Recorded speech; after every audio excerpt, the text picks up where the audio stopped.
Hej. Nej, så får han mig. Nu, ligesom den vlog, Jeg vil lige med 9 liv.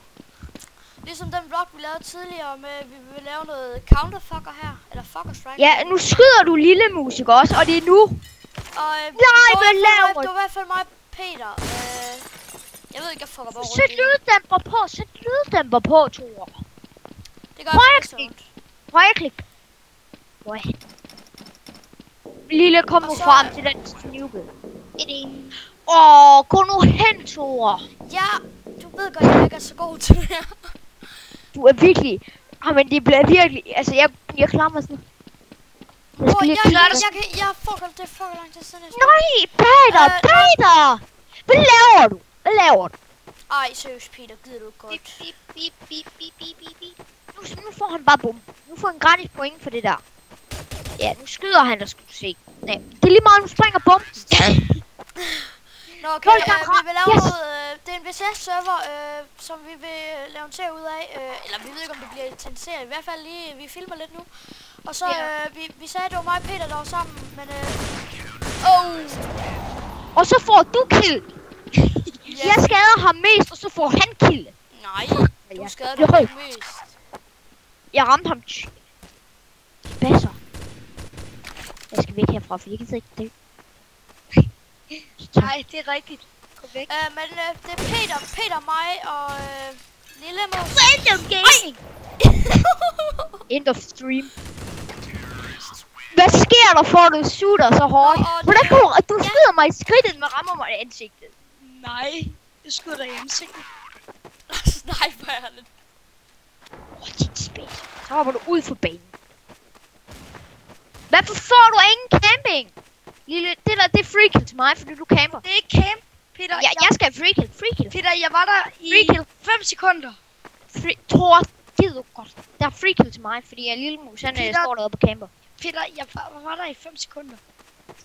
Camper vi mod. Okay, så gør jeg det også bare. Hey! Hey up, det var altså ikke særlig sødt gjort. Nu skal jeg eddermame have den her fucker her. Jeg er ligeglad med, om den larmer. Jeg vil bare... Hvad sker der for, han skyder mig først? Hvad fuck, han står og skyder jeg går frem og tilbage, jeg skyder. Okay, hvorfor skyder jeg? Så tager jeg en forkert pistol. Hvad skal han? Og så smider jeg. Nej, for helvede. Men jeg fatter ikke en skid af det her Counter-Strike, og vi spiller bare for helvede. Lad nu være med at lyde ligesom Gex. Jeg er simpelthen så træt af at høre på dig. Jeg sagde sgu da bare for helvede da. Ja, det lyder ligesom Gex. For havlet! Han siger sgu da for... Nej!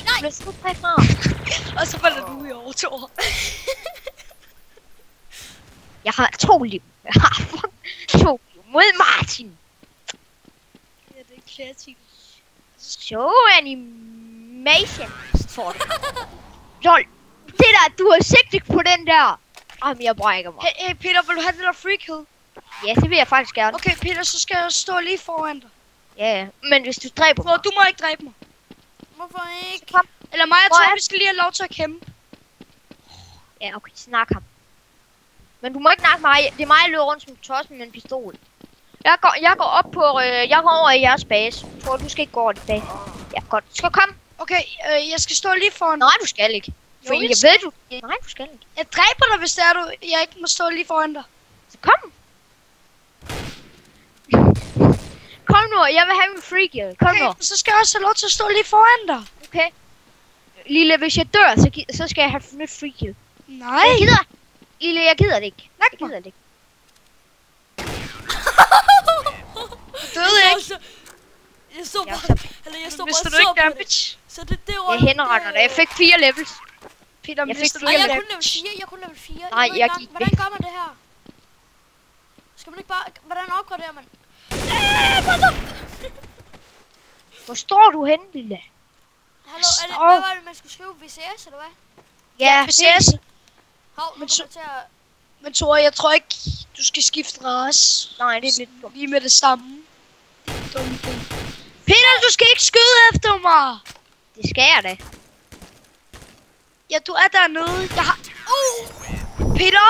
Hvad havde vi en aftale om? Ingen auto. Du campede. Jeg campede da ikke. Jeg så dig og gik op for at se. Okay, så skifter jeg våben. Godt. Men vi skal ikke være på toppen der. Det gider jeg så ikke have. Jeg må undskylde, at... Du går ikke op på toppen deroppe. Au. Det gider ikke. Det er spasser. Thor, lægger du, eller hvad sker der? Nej, jeg kom bare til... Jeg har godt set dig spasser. Martin, du kom bare med sådan nogle mega dumme... Hvem har 129 liv? Jeg kører. Martin. Spasser. Hvem er en spasser? Martin, Hvorfor? Martin, Jeg gider ikke kører det der. lagfrit. Martin, du har sigtet på det der svin. Det er camping. Ja, det må I da også. Nej, det er da ikke camp. Og det er jo Ved du hvad? og jeg sigter ikke helt ind. Det er en zoom.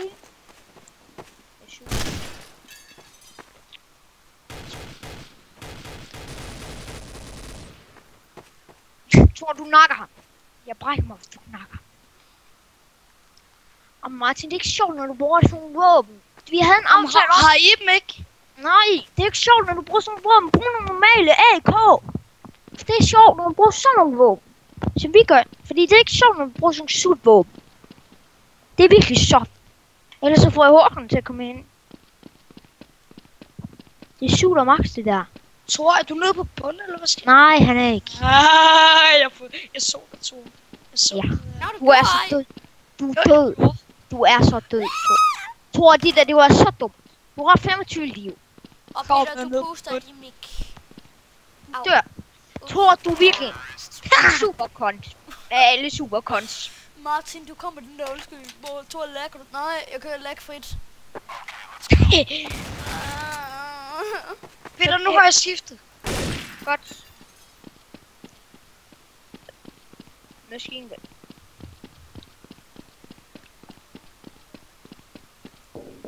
Gana. Man må ikke campe på glas, Peter. Nej, men det gør jeg heller ikke. Det kan godt være, du hører mig. Thor. Peter, jeg kan godt se dig. Ja, Peter, vi tager en cheat fight. Nej, jeg gider dig ikke. Hør med det her. Jeg tager cheat på en P90.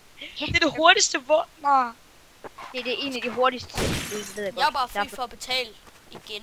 Nej, jeg har råd til en pisse. I kunne godt have sagt, det var W. Fuck, du går væk fra mig.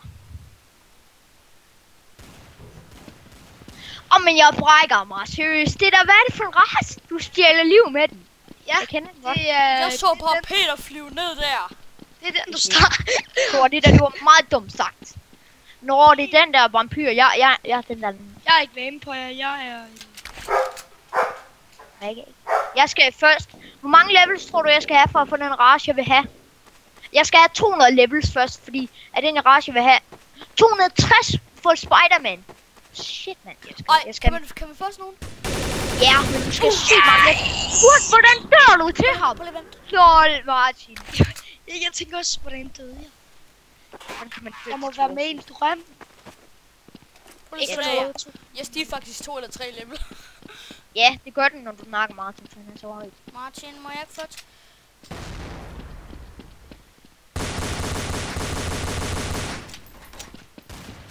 Har I set, hvilket våben der jeg har? Ja, du har en gæbo. Peter, har du sniper eller sådan noget? Fordi jeg har kun Nej. 3 liv. Nej. Tror jeg havde 3 liv, og så skudte jeg det, og så fik jeg 7, og så dræbte du mig. Ha. Ej, jeg stiger ikke engang i level. Okay, jeg kører Gør du cheat ligesom ikke fight. hver gang. Jeg vil da stige level af. Ej, ikke alligevel. Når jeg så owner ham. God, jeg har jo ingen ting mere. Jeg så Martin flyve ned. Torben! For hvilken... Nej, hold. Gå nu væk med det der lige. Ja, han der. Øj, han stod og campede. Ej, Nej. ej, det er ikke camp. Vi stod bare og skød på hinanden. Yes! Terrorister. Okay, Du er kun en level højere end Det er mig. ikke svært. Jeg når at dræbe en af jer. Men så har jeg ingen liv tilbage, og så kan jeg ikke dræbe den anden. Jeg bruger Thor som skjold. Og tabe gratis 8 liv. Shit! Halløjsa. Det kan ikke engang Rammer af helvedes til. Hvorfor? Det der, det er så hack. Det er hack, Martin. Hvad sker der? Thor, du skal ikke skyde så mange skud ad gangen. Du skal skyde få skud. Fordi ellers så skyder jeg op. Så rammer du aldrig Du over. sagde... Ej, Thor, det er sjovt. Jeg går snart med Martin bare for at dræbe dig. Ej. Thor, værsgo, grib. Gider du ikke godt? Ej. Jeg kan ikke få noget at gribe det der. Gå ind! Og Martin, jeg brænger mig. Seriøst, du Ud. virkelig, du cheater. Gå ind Jeg vil på- godt se dit aimbot. Jeg vil se det. Og Tove, hvorfor bruger du det der våben? Du skal ikke skyde så mange skud. Du skal skyde én. Du skal bare Nu vil jeg skyde vide, klik. hvad... Thor, hvad fanden var det for et klamt på? Det var sådan en homovåben. Det ved jeg ikke engang selv. Jeg tager bare et eller andet våben. Du skal ikke bruge ordentligt våben, for ellers vinder vi aldrig over. Ej, shit! Der står Thor. Ej! Og der ligger stået Thor. Så er det Wii. Ja, det var lidt sjovt. Der kommer der over. Nej, jeg har allerede fundet dig, Peter. Det skulle da godt se. Headshot der. Der. Nu ved du, han sagt. Nu er jeg lige... Fuck, nu er jeg op og ned. Hvorfor skyder jeg så mange skud? Fuck, jeg er dårlig. Kom så, Jeetle fight. Jeg har 24 liv. Jail fight. Okay. Jeg havde 24 liv. Headshot. Jeg løber frem og tilbage, for at du ikke kan... Jeg ved ikke, hvad den her race gør, men jeg har en Peter, elendig. hvad level er du i? Jeg er level 9. Værsgo, Thor, grib. Kan jeg ikke. Jeg skal i level 40. Okay, jeg tror, jeg skifter race, når jeg dør. Den her race er elendig. Ups. Jeg tror også, jeg skal skifte race. Jeg ved Den ikke, her- hvordan man skifter race. Hvilken race spiller du som? Hvilken race spiller du i VCS? Hallo, vil der nogen fortælle mig, hvordan man skifter race? YVCS. Jamen lad nu bare være. Jeg tror, du kan ikke bruge det før. Det er lige meget. Du har en god race til at starte med. Du skal bare lade være med Så i det. mit lille fyrkeværkeri. Vi kan hjælpe, hvis du spiller nok på den her. Hey Martin. Jeg skal have fået den her server til favorit. Jeg burde have fået den her til favorit, for jeg kan spille meget på den. Jeg elsker det. Jamen, altså skal det være en begrænset tid på, hvad vi optager nu? Altså lige nu, der har vi ikke nogen timer i gang eller noget. Vi kan jo bare optage i lang tid. Ja, så hvis den bliver for lang, så skal det være... Aim Diddle, din tøs! Aim Diddle! Aim Diddle, tøs! Aim Diddle! Kom nu. Så det Thor, skal gider du godt begå selvmord? Bare hop ned. Hop ned. Nej, Thor, lad være. Jeg er nødt lige... Skud ham lige i røven. Shake that ass. Ej, jeg jeg kan bliver ikke- skudt Det er af. ikke. Okay, aim Diddle. Thor, du må kun købe Diddle. Fordi er det aim Diddle fight. Jeg har andre våben. Hvad er Jeetle? Du må ikke bruge dem. Det er kun aim. Shit! Der kom det ind med mig, så... Jamen, Det er så- alle våben! Nej, så er du ikke... Du kan jo ikke bare sige... Martin, jeg er pisse træt af det. Du siger bare... Jamen, så er det alle våben. Jamen, Du er så pisse irriterende.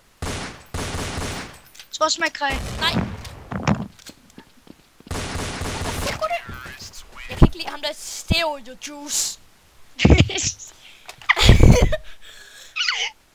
Han har virkelig et skåret navn. Flashbang. No, bangarang. I don't like you, motherfucker. Jeg har VVH. Peter, du må gerne dræbe ham der juice. Bang, du er en god. Nej. Det er ikke fair, det der. Peter, er du? Peter?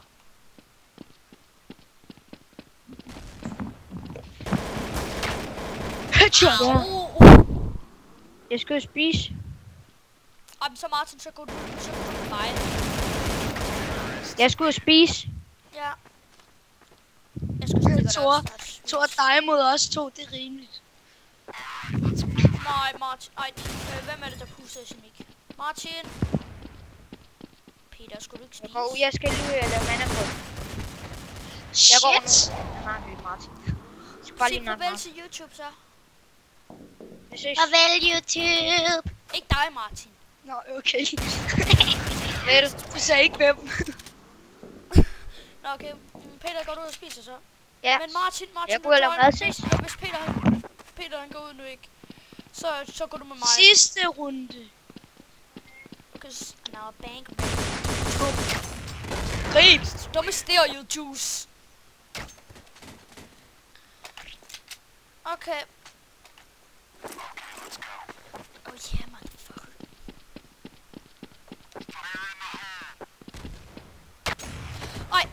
sniper. Han sniper så meget. Jeg har allerede ramt ham en gang.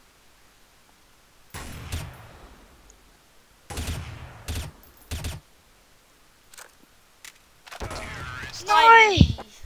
Ja, skal jeg nok komme med sniper? Hvis det er det, han vil have, så er det, han skal få. Jeg kan ikke være mere enig.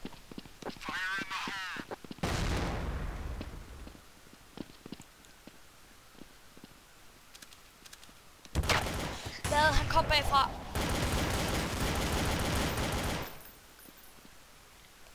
Sig bare, du får ham. Shit! Han har placeret sådan nogle ringe, Thor. Hvad betyder det? Sådan nogle, der skader mig. Og gør mig langsommere. Du er godt nok langsom. Jeg gør. Ej, prøv lige hop. Du fik ham alligevel. Ja, hvad fanden troede du? Det er ligesom ikke en noob. Det her, det er ultimative. Thor, du skal sørge for, at han ikke kommer bag mig. Okay, Thor? Nej, jeg vil snipe. Puh.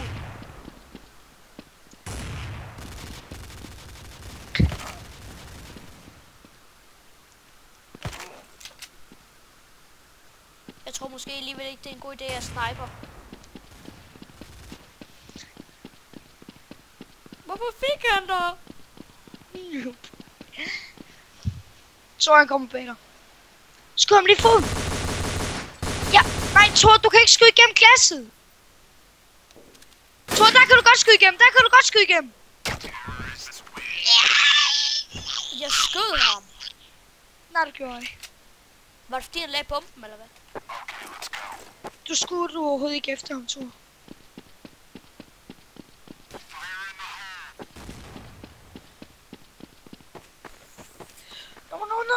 Åh, det er godt reddet, det der.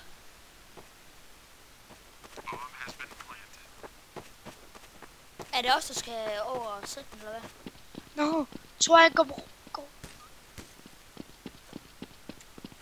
Shit! Jeg ved, hvor den er blevet plantet. Thor, vi skal skynde os.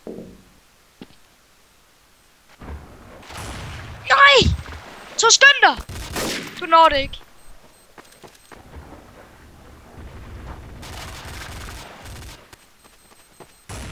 Jeg tror, den eksploderer væk! Okay, han vandt alligevel, selvom den sprang eller ej. Jamen, døde ikke. Fuck, jeg sidder med sådan et glas kakao. Tror du døde altså af bomben? Det ved jeg godt. Han er top. Au. Jeg kommer til at hoppe ned. Og nu ligger jeg så streamer. Ej, jeg gider fandme ikke mere, mand. Hvorfor gider du ikke det? Nej! Farvel, YouTube. Nej, du gør ej. Jeg gider ikke være alene. Farvel, YouTube. Nej, men okay, så stopper vi for den her fucker strike. Fucker striking. Det kan være, vi ser Martin, prøv det, eller lille, eller hvad vi kalder dig. Skal vi optage et eller andet lige her om lidt, eller hvad? Badranko. Det ved jeg ikke. Måske ikke. Vi ses, YouTube. Ej, kan man komme herind også? Ja, det kan man. Nå. Vi ses, YouTube. Vi ses for helvede.